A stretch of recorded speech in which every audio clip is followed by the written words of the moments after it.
লিখিত অনুরোধের পরও দিল্লি থেকে শেখ হাসিনার বক্তব্য প্রচারের সুযোগ দেয়ায় ভারতের ভারপ্রাপ্ত হাইকমিশনারকে তলব করে প্রতিবাদপত্র দিয়েছে পররাষ্ট্র মন্ত্রণালয়। পররাষ্ট্র উপদেষ্টা সাংবাদিকদের জানান, দিল্লির চিঠির জবাবের অপেক্ষায় বাংলাদেশ। তার মতে ৩২ নম্বরে ভাঙচুর ক্ষোভের বহিঃপ্রকাশ। এপ্রিলের মধ্যে পাকিস্তানের পররাষ্ট্রমন্ত্রীর ঢাকা সফরের কথাও জানান তিনি। পান্থ রহমান জানাচ্ছেন বিস্তারিত।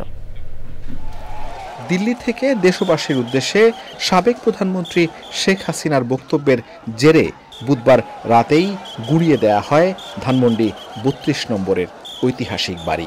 এ নিয়ে দেশে বিদেশে চলছে আলোচনা সমালোচনা। দিল্লি থেকে শেখ হাসিনার বক্তব্য প্রচারের সুযোগ না দিতে ঢাকার দেয়া কূটনৈতিক পত্রের উত্তর আসার আগেই আবারও শেখ হাসিনার বক্তৃতা করার সুযোগকে ভালো চোখে দেখেনি ঢাকা।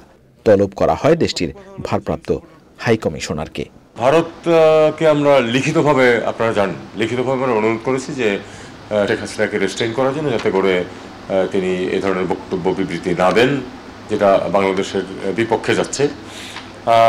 আমরা এটা কোনো জবাব পাইনি এখনো। আমরা আজকে আবার তার গত কয়েকদিনের কার্যকলাপের কারণে আমরা আরেকবার তাদেরকে প্রোটেস্ট নোট দিয়েছি এবং অ্যাক্টিং হাইকমিশনার এই মুহূর্তে নেই, অ্যাক্টিং হাইকমিশনারকে ডেকে তার হাতে প্রোটেস্ট নোট দেওয়া হয়েছে এবং ভারতকে আমরা তো অনুরোধ করে যাচ্ছি যে তাকে যেন এই ধরনের বক্তব্য দেওয়া থেকে যেন তাকে বিরত রাখার চেষ্টা করা হয়।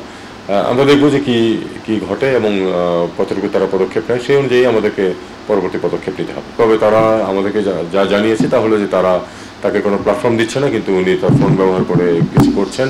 যে প্ল্যাটফর্মগুলি ব্যবহার করছেন সেগুলি তো হলো আন্তর্জাতিক, আমেরিকা ভিত্তিক ইত্যাদি ইত্যাদি।